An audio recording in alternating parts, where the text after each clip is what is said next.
Which swatch do you like better? The one with a slightly puckered fabric, restricted stretch, and long floats at the back of the work, or the one with even, moderately elastic fabric and not a single float at the back? It's a silly question, right? Who needs this unevenness and mess in their Purl and other stranded colorwork projects, especially when it is so easy to get this neat result? Let's see how we can do it. There are only 2 steps to follow. When we work in the round or on the right side of a project knitted back and forth, we knit 1 stitch. Of course, we use a strand in a color that is shown in the color chart. In my swatch, it is yellow.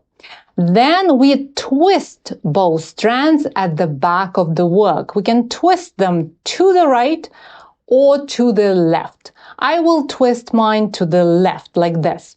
And I do it with my left hand because I hold the yarn in my left hand. If you hold the yarn in your right hand, it will be more comfortable to twist the strands with your right hand.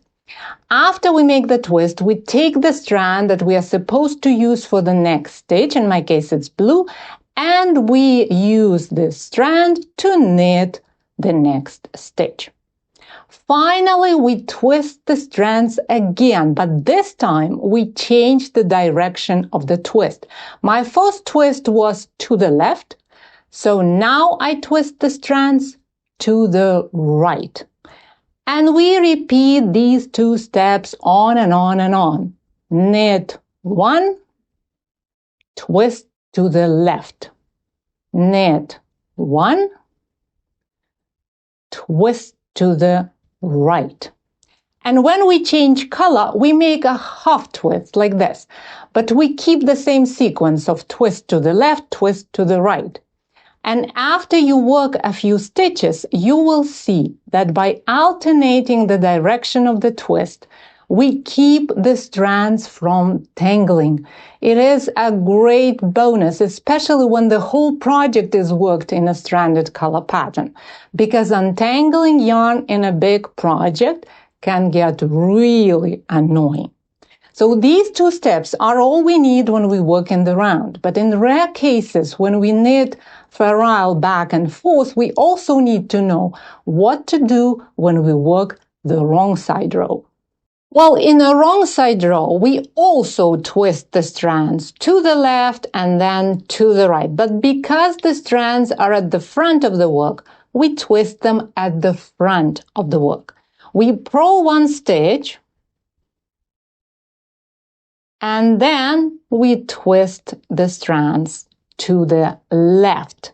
And make sure you cover the hole that potentially could appear in the spots where the strands meet for the first time in this row.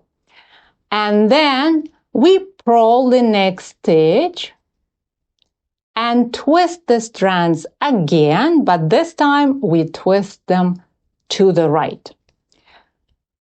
And then we repeat the same thing, purl and twist. One thing to keep in mind though, when we make twists on the purl side of the work, we tend to give the yarn more slack. So if you notice that the trap float is too loose, then tighten it a bit before you make the next twist. Other than that, the idea is the same. Purl and twist to the end of the row.